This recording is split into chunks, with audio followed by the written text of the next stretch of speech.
Mr. Boyede is a certified international trade professional. Good morning and thank you for coming on today. Thanks so much for inviting me. So much talk, and there will be more on this fuel subsidy matter that proceeds with it. And yes, we know several people, everybody feeling the impact, or most people, if I could say. But for businesses such as yours, small businesses and Smedan, they also are in the thick of some of these things. So even this morning we did highlight, we wonder how they are coping. So that's why you're here today. Yeah. So could you tell us, perhaps, maybe if you want to start with the rationale behind this in the first place, what is your understanding of why this is going on? I think that we need to start by understanding there is this issue of times and seasons. And I actually begin to feel, I'm trying to avoid using very strong words, but I'm beginning to berate the communication mechanism of the government, previous administrations up till now, wherein the population actually has to scrounge for information, for justifications of what things are going on. They are left to assume, imagine, and maybe find their own ways out of things. I say all of this, all of that summarized, simply means that fuel subsidy was not removed by the new administration. And 90% of the projections that I have seen, the very sensational headlines is that Bola Ahmed Tinubu has removed fuel subsidy. I think that all he said was that there was no allocation for fuel subsidy in the budget, which means technically there was no fuel subsidy or there was not supposed to be fuel subsidy at the onset of his administration. I think that could have been better communicated. I think people would have been put into the picture of what's really going on. Anyway, having said that, Nigeria is a country where, according to Smedan, we have 41.5 million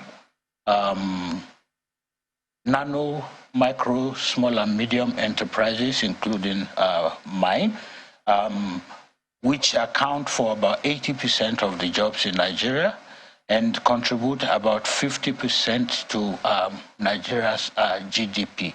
This means that this is a sector that definitely you cannot ignore, or that you ignore at your own peril.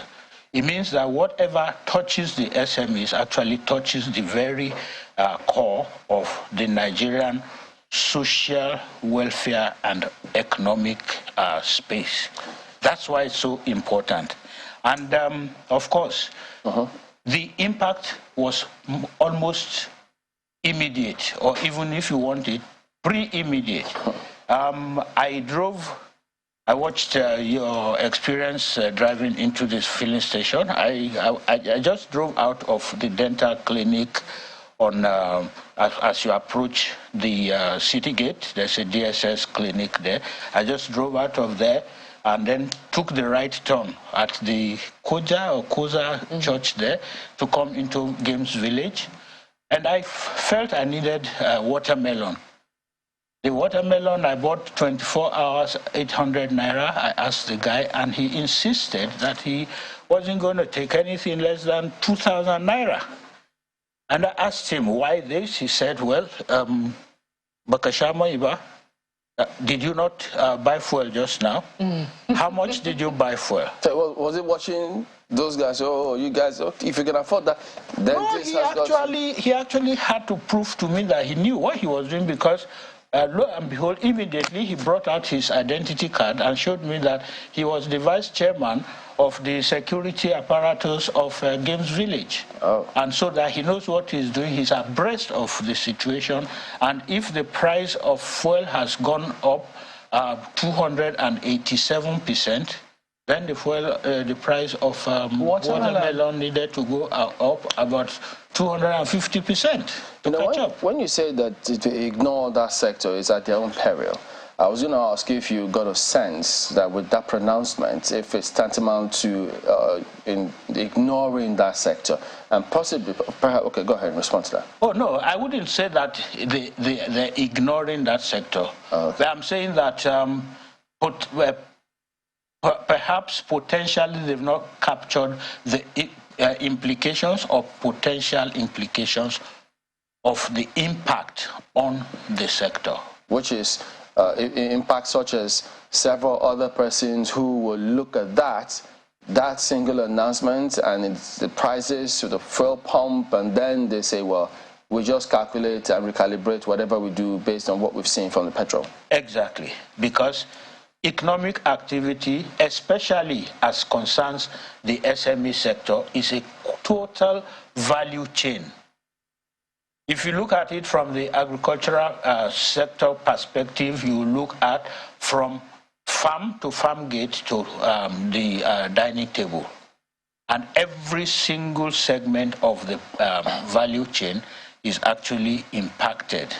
One, the man who increased his watermelon from 800 naira to 2,000 naira is already explaining to me that the taxi that he takes from Giri to Abuja is going to charge him 1,000 naira instead of a previous 400 naira. And then when he goes to buy other things for himself, he will find the prices have gone much higher than he met them yesterday. So there's basically no part of the operations or the commercial transactions that is not going to be impacted by this.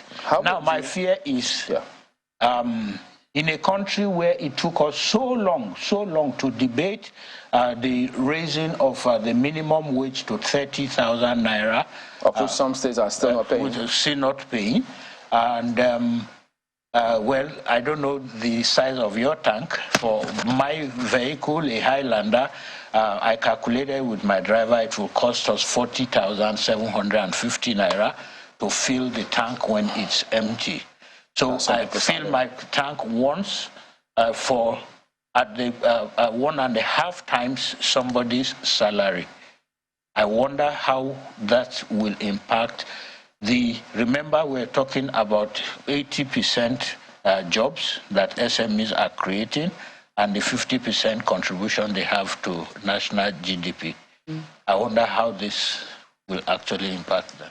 So big questions. I mean, even for people like your driver, who you might need to now up his salary because the cost of transportation has increased, you know, and a number of other things. I mean, the variables are really a lot. But as somebody who is certified international trade professional, I'm sure you talk to small businesses as well. If you were to talk to government, because now Labour is having a conversation with government, oftentimes they speak almost on behalf of everybody, and usually from the perspective of workers.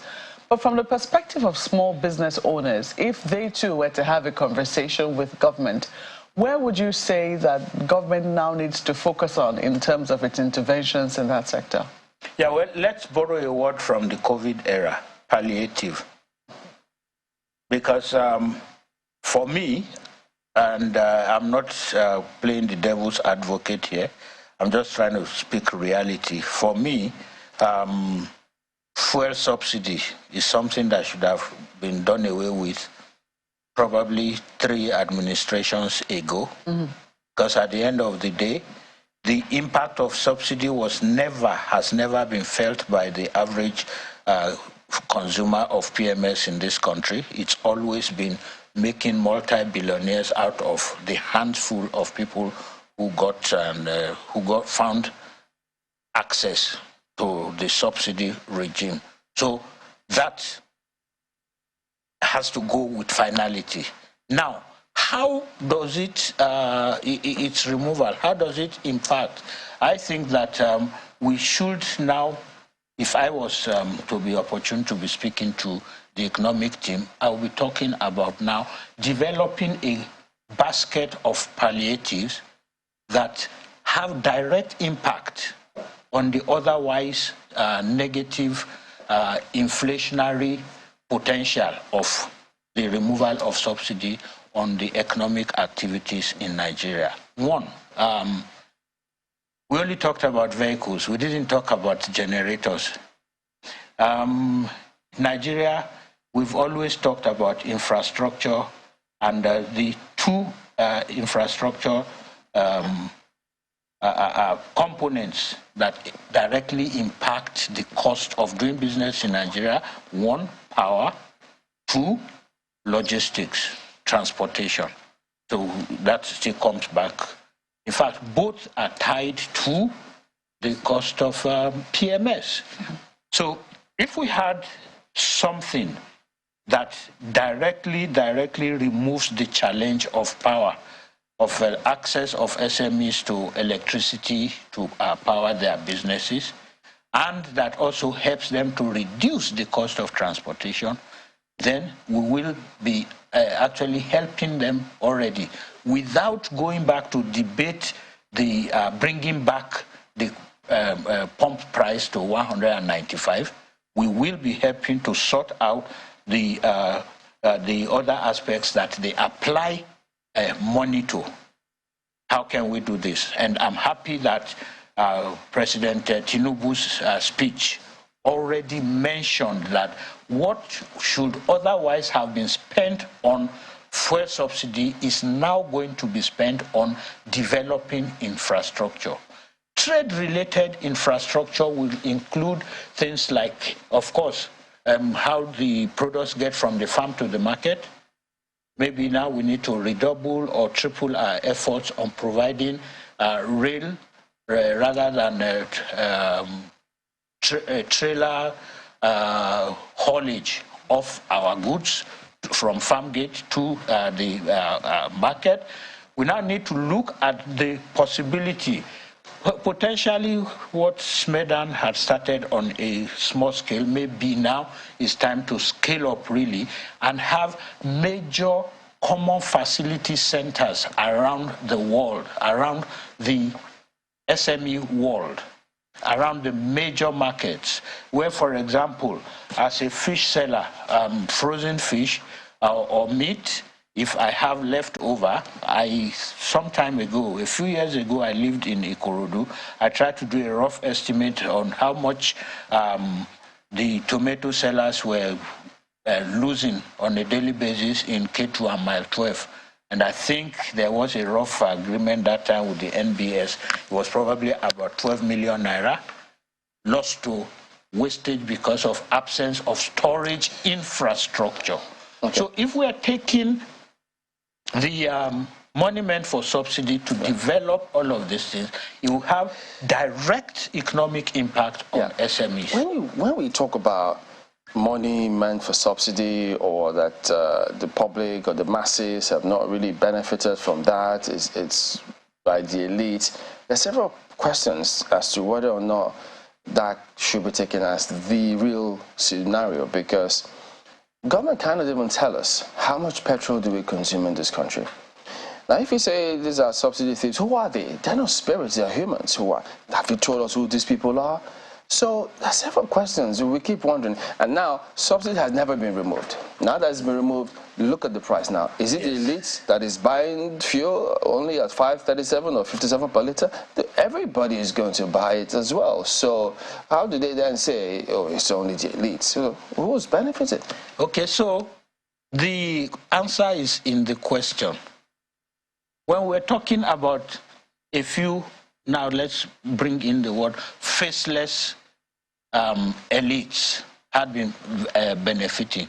We don't want to see their faces.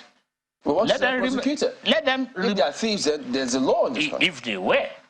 If they exist. The same way, how did they access this? They manufactured documents.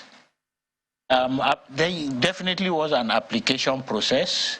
There was a way where you file in, you have facilities to distribute 30,000 liters of PMS, and because of this, you are losing X and Y. These were things that were potentially manufactured, forged, and presented.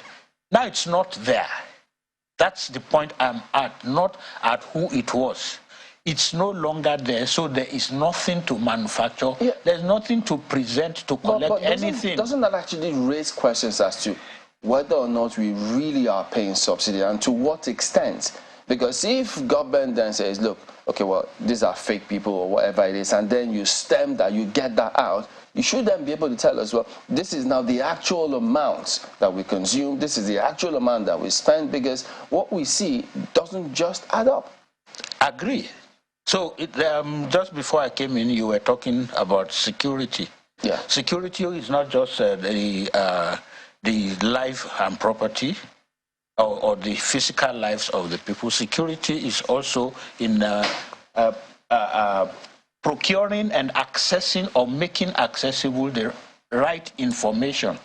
So now that there is no subsidy, now that the elite or cabal are no longer there, then we are able to know exactly what we consume. Now that there is no need to extrapolate and say in Jigawa we have 2 million vehicles, so we must have access to 5 million liters of PMS per day. Now the reality is going to come out, because there is no need, I mean, there is nothing you are expecting. If you took the same 5 million liters that you were taking from the central depot and take to Jigawa today, what your profit was on the subsidy. If you don't get it, that means that you have the market that is glutted. You know, part of why we say that some of this is questionable, because they tell us, oh, it's being smuggled, and that is why, as if they are helpless when it's being smuggled, and then you are government, you are the law, you see all of these things, and then you say, oh, it's being smuggled, and because of that, that's why people ask, are the reasons they give us for removing this actually tenable? But my colleagues in Lagos have got questions for you, so maybe they will follow up. Go ahead, guys. Okay. Well, thanks, Chamberlain. Mr. Boyede, I really want to also speak to the point you were making, because I know that this also touches on the the small and medium enterprises, how they fare, because they're meant to be a major lifeblood of our economy. And the example you were giving of yourself, spending over 40,000 to fill your tank, and then you brought in your driver, and as Mark said, he just painted that picture. So you have less disposable income because you have to fill your tank for your vehicle, you have to fill your generating set as well. So I don't know how much you make on a monthly basis. You might run into millions and all of that, but you have less disposable income. And you have to, of course, pay your driver, who also has to go to market, ply the roads, essentially spend more for transportation, for watermelon and all of that. So I imagine your driver will be saying, I need to earn more money. Okay, the one I'm earning now cannot get me home and fend for my family. And that should be the case for a lot of people. They'll have more people demanding from them if they are employers, for example, because it's only natural. So what is really the way? Is there a way out of this, or is there a way to ameliorate this for those who have to make those real choices? You can share your experience. Have you been able to rationalize the way out of this? Thanks so much. This now throws open the need, and not the need is a bit weak, the imperative for a broad-based stakeholder consultation, especially with the masses, with the grassroots, with the SMEs who are taking the brunt of this. Oh yes,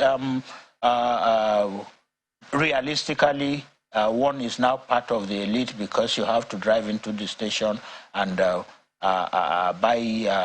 fill your tank for 40,000 naira. How much? What's the salary of the guy who even drove the vehicle into the filling station for the first time? Okay, I mentioned palliatives. If we had a broad-based consultation in the midst of several council, there is wisdom, and then there could be a realistic way out for Nigeria. I was just giving the example of common facility centers. I was also talking about investing more heavily in the haulage and the supply chain, because the supply chain that was disrupted earlier on by COVID globally, now is disrupted by the removal, further disrupted by the removal of fuel subsidy, if it was ever subsidized and what have you. So I think really the way out is what should probably have been done earlier. A broad-based consultation, which I think I also see does not happen as often as it needs to in this part of the world. First, we are given the policy, and then we now go back to go and consult. Because I think we should first have consulted and had a general agreement on what we could do, how the implementation will affect us, and how between us and government we can have steps, strategies, activities that will help to absorb the shock that comes. I think that's what we need to do now. I think that was one of the major, pardon me, the grouse a lot of people had with the Jonathan administration. Bearing in mind, actually, that the Jonathan administration had been doing some consultations. Remember the Minister of Finance, the CBN governor, they had been, with Labour, they had been holding these sort of town hall meetings across the country. Yes, they were maybe meant to hold more, but I mean, it just came upon us on January the 1st, 2012. But speak to this in terms of managing expectations. I know Chamberlain had touched on that. You said that the money that we're meant to spend on subsidy can be channeled into other things.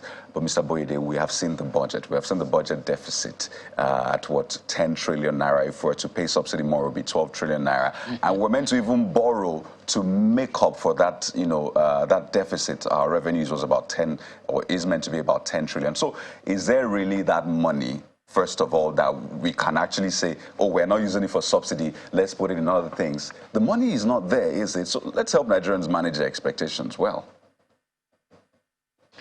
There are so many things that can be done. And I think that the inner part of me is growing more excited every day when I hear talk about a doable economic turnaround. And this can be done across sectors. The SME, of course, being the engine, the hub of economic transformation. So what I see is hope. What I see is, I think, what the president saw when he said, I applied for this job. All of these challenges that we are seeing and we're crying about, I think the president saw them. I think he lives with them. I think just like the illiterate I spoke to about a month ago who said, Tinubu Shidan Kaswane, I think we have a president who understands the vagaries, who understands the realities, who understands the potentials, and therefore can tinker with what's happening in the business space. Okay, we have had consultations in the past. Even the immediate past administration did orchestrate a periodic meeting. They call them SME clinics across the countries. The outcomes were never implemented. So I think that the new administration can take off from collecting or retrieving the reports and outcomes of these previous consultations. Well, no need starting by reinventing the wheel. Let's see what the summary is. Let's look at top 3, top 5 areas where we can have. Of course, Nigeria, we already designed Mr. Boyede, the word low-hanging fruits. You kindly pardon me to butt in for the exigency of time. You know, you just talked about the president, the Nigerians waiting to give the president a chance, taking some of these things. But you began on a very, very shocking note for me, because I have advocated for micro, small, and medium enterprises. To now know that there is an N in front of micro, it's a little shocking, and I'm pretty sure for a number of other people as well. How will those nano and micro businesses cope within the short time that we have? I'm looking at the data. 4 years ago, according to Nairametrics, Nigerians spent about $12 billion fueling generators. The following year, AFDB estimated that figure to be $14 billion spent on fueling generators. This is 3 years ago. God knows how much it was last year. And God knows how much people will have to invest in fueling generators this year due to this. So, given that, particularly for small businesses, what are the quick wins that you think the federal government and possibly even the states can ramp up quickly so that at least we don't lose it all in the name of trying to make Nigeria better in the future? Yeah, so I did mention it a few minutes ago. I talked about creating or increasing access to common facilities. I did go to a building in Isaleko, in the Idumota area, a building where you had almost 200, just one 3-story building, almost 200 nano businesses, and each one was operating his or her own generator. It was a cacophony, it was a chaos. But each of these persons will need to go to the filling station now to buy fuel at 500 naira or 488 naira per liter. Now imagine bringing all of those 200 or 250 generators together and not having them. Now you have one single 100, 200 kVA generator. I'm not advocating a generator-led economy, by the way. I'm looking forward to a revamp of the national grid wherein we can actually have access to power. But quick win, let's see how probably through SMEDAN and the collaboration with other business-oriented trade support institutions, TSIs, we can actually provide access to common facilities at cheaper rates. It's a complete different ball game. If I can pay 500 naira to stop per night to store my unsold fish in mile 12, than if I have to buy 20 liters of petrol to run my own generator to store the same amount of fish. There's a big gap in the difference. All right. There's a complete difference. For example, if I have to take my 25 kilograms of stuff that I've created from Abuja Airport to Banjul International Airport, walking alone, than if I did a groupage. Maybe I'm going on ASCII or I'm going on Airpeace. If I did a groupage and there were 5, 6 of us who combined together, we have a bigger volume, and therefore we have the economies of the advantage of reduced price per kg and stuff like that. So now I'm looking at an economic direction in which cooperation, collaboration, and what do you call it, common community will actually result in a reduced unit price of production, and therefore increase competitiveness and ease of doing business. Well, Uncle, at that point, we do thank you very much indeed for coming on this morning. Mr. Olufemi Boyede is a certified international trade professional. Thank you for your time today. Yeah, thank you so much.